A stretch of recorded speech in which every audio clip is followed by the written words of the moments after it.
ایران اور امریکہ کے درمیان امن معاہدہ طے پا گیا۔ معاہدے پر دستخط کی تقریب 19 جون کو سوئٹزرلینڈ میں ہوگی۔ وزیر اعظم شہباز شریف کا ایکس پر پیغام، کہا دونوں ممالک نے تمام محاذوں پر فوجی کارروائیاں فوری اور مستقل بند کرنے کا اعلان کر دیا۔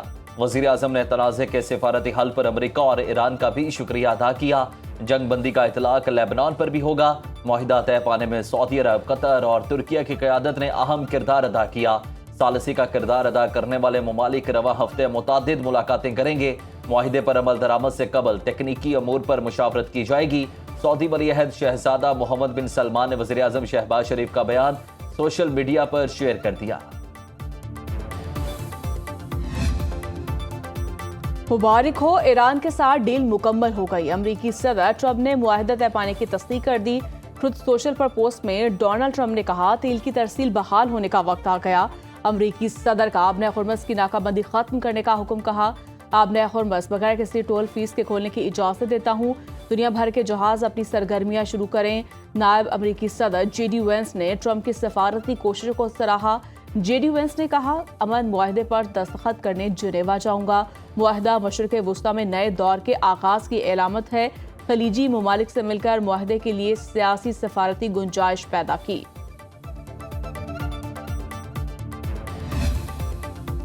ایران نے امریکہ سے امن معاہدے کی تصدیق کر دی۔ ایرانی نائب وزیر خارجہ قاسم غریب آبادی نے کہا معاہدے کی پاسداری نہ ہوئی تو ایران رد عمل دے گا۔ معاہدے پر سب کو عمل درآمد کرنا ہوگا۔ معاہدے کا متن دستخط کے بعد جاری ہوگا۔ قاسم غریب آبادی کے مطابق مفاہمتی یادداشت کا مطلب دشمن پر اعتماد کرنا نہیں۔ حتمی معاہدے کے لیے مذاکرات 60 روز میں ہوں گے۔ مذاکرات میں پابندیوں کے خاتمے پر بات ہوگی۔ مجمد اثاثوں کی بحالی، ناکہ بندی اور جنگ کا خاتمہ ہونے پر مذاکرات ہوں گے۔ پاسداران انقلاب نے امن معاہدے کو ایران کی فتح قرار دے دیا۔ ترجمان خاتم الانبیاء ہیڈ کوارٹرز نے ایرانی قوم کو مبارکباد دیتے ہوئے کہا جنگ میں امریکہ اور اسرائیل کو شکست ہوئی۔ ایران اور امریکہ کے درمیان امن معاہدے کا اعلان، دنیا بھر کی معیشت سے گراوٹ ختم ہونے کے امکانات روشن۔ خام تیل کی قیمت میں 5% سے زائد کمی، برنٹ کروڈ آئل کی فی بیرل قیمت $83.18 ہو گئی۔ WTI کروڈ آئل کا ایک بیرل $80.08 رہ گئی۔ اماراتی بینچ مارک مربل کا ایک بیرل $83.02 کا ہو گیا۔ پاکستان سٹاک مارکیٹ میں تیزی، 100 انڈیکس میں 4280 پوائنٹس کا بڑا اضافہ، انڈیکس 1,76,679 پوائنٹس پر پہنچ گیا۔ سپریم لیڈر کی ہدایت پر مذاکرات کا راستہ اپنایا۔ ایرانی صدر مسعود پزشکیان کہتے ہیں تمام فیصلے ایرانی سپریم لیڈر خود کرتے ہیں، ان کے فیصلوں پر عمل کرنا تمام دھڑوں کے لیے لازم ہے۔ مذاکراتی وفد پر لگائے جانے والے الزامات افسوسناک ہیں۔ خلیجی ممالک کے ساتھ بہت سے مسائل اور غلط فہمیاں حل کی جانب گامزن ہو چکی۔ مذاکرات کے دائرہ کار میں قومی مفادات اور خود مختاری کے تحفظ پر تمام ریاستی اداروں کا موقف متفقہ ہے۔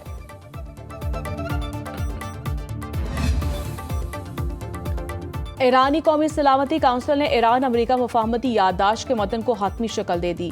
ایرانی قومی سلامتی کونسل کے مطابق مفاہمتی یادداشت پر جمعہ کو دستخط ہوں گے۔ ایران کی بحری ناکہ بندی فوری اور مکمل طور پر ختم ہوگی۔ لبنان سمیت فوجی کارروائیاں آج رات سے فوری اور مستقل طور پر ختم ہو جائیں گی۔ امریکہ کے مفاہمتی یادداشت پر عمل درآمد کے بعد ہی حتمی مذاکرات ہوں گے۔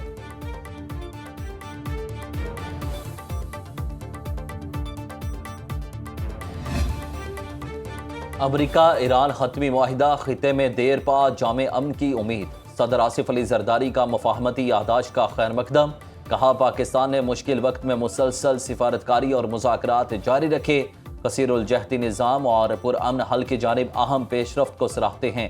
خطے اور دنیا میں امن، استحکام اور خوشحالی کی دعا گو ہیں۔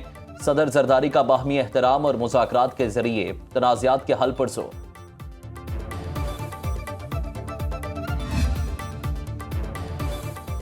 امریکی اور ایرانی قیادت کے اعتماد کا شکریہ۔ نائب وزیر اعظم اسحاق ڈار کا کہنا ہے موجودہ پیش رفت سفارتکاری کی کامیابی ہے، مذاکرات اور مکالمہ ہی مسائل کے حل کا واحد راستہ ہے۔ پاکستان 19 جون کو جنیوا میں متوقع دستخطی تقریب کا منتظر ہے۔ وفاقی وزیر داخلہ کے ایران امریکہ معاہدے پر سید عاصم منیر کی تعریف۔ محسن نقوی نے کہا فیلڈ مارشل نے اس بار صرف اپنے ملک کے لیے نہیں پوری دنیا کے لیے کردار ادا کیا۔ چیئرمین پیپلز پارٹی بلاول بھٹو کا شہباز شریف اور فیلڈ مارشل سید عاصم منیر کی کاوشوں کو خراج تحسین۔ کہا پاکستان نے سفارتی سطح پر امن کے فروغ کے لیے اہم کردار ادا کیا۔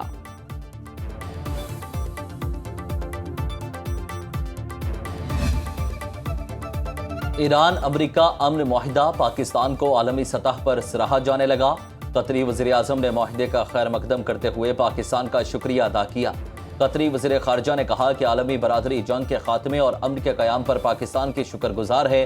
تمام عرب ممالک ایران امریکہ جنگ کے خاتمے کے لیے پاکستان کی مصالحتی کوششوں کی حمایت کرتے ہیں۔ فرانس، جرمنی، اٹلی اور برطانیہ کا ایران امریکہ معاہدے کا خیر مقدم۔ چاروں ممالک کی ایران پر پابندیاں نرم کرنے پر مشروط آمادگی۔ برطانوی وزیر اعظم کیئر سٹارمر نے کہا کہ امریکہ پاکستان، قطر اور دیگر فریقوں کو مبارکباد پیش کرتا ہے۔ آبنائے ہرمز میں بغیر کسی رکاوٹ کے آمد و رفت بحال ہونی چاہیے۔ ترکیہ کی جانب سے امن معاہدے کے لیے پاکستان کی سفارتی کاوشوں کی تعریف۔ صدر رجب طیب اردوان نے کہا امریکہ اور ایران کی قیادت کے ساتھ پاکستان کی غیر معمولی ثالثی کوششوں کا شکریہ ادا کرتے ہیں۔ معاہدہ خطے میں پائیدار امن اور سلامتی کا راستہ ہموار کرے گا۔ ترک وزیر خارجہ نے کہا جنگ کے خاتمے کے معاہدے کا خیر مقدم کرتے ہیں۔ ترکیہ، پاکستان، قطر سمیت مذاکراتی عمل میں کردار ادا کرنے والے تمام ممالک کو سراہتا ہے۔ خطے میں امن و استحکام کے قیام کے لیے ہماری کوششیں بلا تعطل جاری رہیں گی۔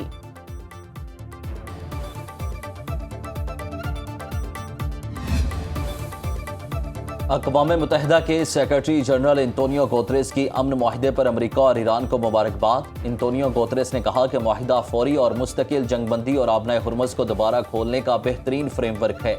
امریکہ ایران معاہدہ تنازع کے پرامن حل کی طرف ایک انتہائی اہم اور تاریخی قدم اٹھایا گیا۔ انتونیو گوتریس نے مذاکرات کو کامیاب بنانے میں تعمیری کردار پر پاکستان، قطر، مصر، سعودی عرب اور ترکیہ کا شکریہ ادا کیا۔ عالمی رہنماؤں کا امریکہ ایران معاہدے کا خیر مقدم۔ پاکستان کے کلیدی ثالثی کردار کو سراہا۔ Australia, France, Japan, New Zealand, Germany کے رہنماؤں نے بھی ایران امریکہ امن معاہدے کو سراہا۔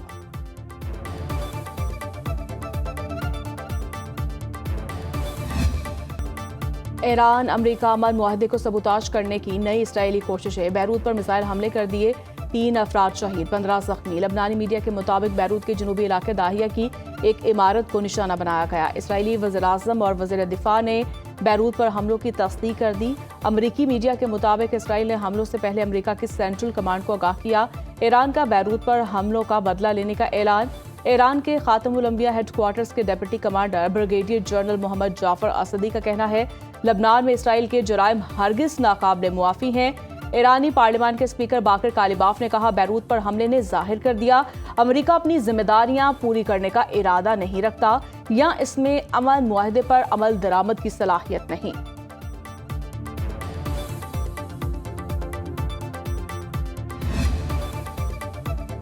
اسرائیلی وزیر اعظم نیتن یاہو کو امریکہ کا شکر گزار ہونا چاہیے۔ امریکی صدر ٹرمپ کا کہنا ہے اگر ایران کو جوہری ہتھیار حاصل ہو جاتے تو اسرائیل کا وجود خطرے میں پڑ سکتا تھا۔ نیو یارک ٹائمز کو انٹرویو کے دوران ٹرمپ نے نیتن یاہو کا لبنان پر حملوں کے حوالے سے تنقید کا نشانہ بنایا۔ کہا اسرائیلی کارروائیوں نے معاہدے کو خطرے میں ڈال دیا۔ اگر ایران کے پاس جوہری ہتھیار ہوتا تو اسرائیل 2 گھنٹے بھی برقرار نہ رہ پاتا۔ امریکی صدر نے ایران کو خبردار کرتے ہوئے کہا اگر تہران کے جوہری پروگرام سے متعلق حتمی معاہدہ طے نہ پایا تو امریکہ دوبارہ حملے کر سکتا ہے۔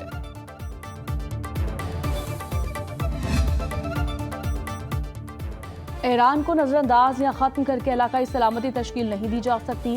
ایرانی وزیر خارجہ عباس عراقچی کی تہران میں ممتاز شخصیات اور مذہبی رہنماؤں سے ملاقات میں گفتگو۔ کہا خطے کے ممالک تسلیم کر چکے کہ پائیدار سلامتی، اقتصادی ترقی اور علاقائی استحکام باہمی تعاون سے ہی ممکن ہے۔ افہام و تفہیم ایران سمیت خطے کے تمام ممالک کے مشترکہ مفادات میں ہے۔ خطے کا نیا سیکورٹی ڈھانچہ تمام ممالک کی شمولیت اور اجتماعی تعاون کا متقاضی ہے۔ وزیر خزانہ محمد اورنگزیب نے آئندہ مالی سال مزید معاشی بہتری کی امید ظاہر کر دی۔ پاکستان جیسا منافع دنیا کے کسی ملک کی اسٹاک مارکیٹ میں نہیں ہے۔ آئندہ مالی سال میں مزید معاشی بہتری کے توقعات ہیں۔ وزیر اعظم شہباز شریف کے چین کا دورے کے دوران سی پیک B2B ہو گیا۔ پاکستان اور چین کے درمیان تعلقات میں مزید بہتری آ رہی ہے۔ رواں مالی سال کی آخری مانیٹری پالیسی کا اعلان آج ہوگا۔ اگلے ہفتے 6 ہفتے کے لیے شرح سود کا تعین مانیٹری پالیسی کمیٹی کے اجلاس میں ہوگا۔ اس وقت پاکستان میں شرح سود 11.5% ہے۔ محرم الحرام کا چاند دیکھنے کے لیے مرکزی رویت حلال کمیٹی کا اجلاس آج ہوگا۔ وزارت مذہبی امور کے مطابق چیئرمین رویت حلال کمیٹی مولانا عبدالخبیر آزاد کی زیر صدارت اجلاس میں ہوگا۔ سعودی عرب میں بھی آج شام کو اجلاس ہوگا۔ یکم محرم کو غلاف کعبہ بھی تبدیل کیا جائے گا۔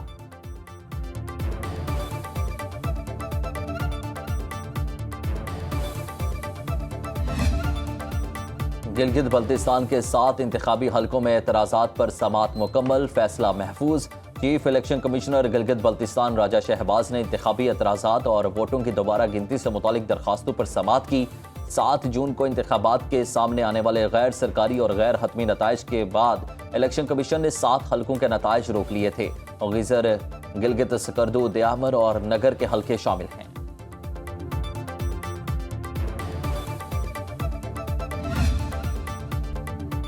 خیبر پختونخوا کا بجٹ مزید تاخیر کا شکار، صوبائی اسمبلی کا آج ہونے والا اجلاس تیسری بار ملتوی۔ اعلامیہ کے مطابق اسمبلی کا اجلاس اب 17 جون کو ہوگا۔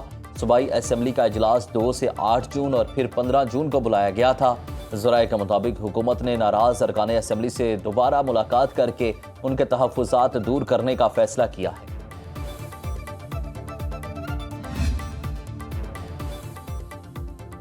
آسٹریلیا سے آئے پاکستانی فیملی کا چکوال میں دوران ڈکیتی زخمی ہونے کا واقعہ۔ صوبائی وزیر صحت خواجہ سلمان رفیع کا کہنا ہے مریضوں کے علاج معالجے کے لیے vice chancellor Rawalpindi medical university professor doctor Muhammad Umar اور دیگر سینئر ڈاکٹرز پر مشتمل بورڈ تشکیل دیا گیا۔ فائرنگ سے زخمی ہونے والے 10 سالہ مریض کا کامیاب آپریشن، پیٹ کی سرجری کی گئی۔ مریض کے کولے کے جوڑ پر زخم اور ہڈی کے فریکچر کی بھی نشاندہی ہوئی۔ ڈاکٹرز کا کہنا ہے مریض کی حالت مستحکم اور اسے HDO زیر نگرانی رکھا گیا۔ دوسرے مریض کو فائرنگ کے باعث چوٹیں آئیں، تاہم اس کی حالت اب پہلے سے بہتر ہے۔ CCD کے سربراہ سہیل ظفر چٹھا کی متاثرہ فیملی کے گھر آمد، انصاف فراہمی کی یقین دہانی۔ آسٹریلوی ہائی کمشنر کی آج چکوال آمد متوقع، متاثرہ فیملی کے ساتھ اظہار تعزیت کریں گے۔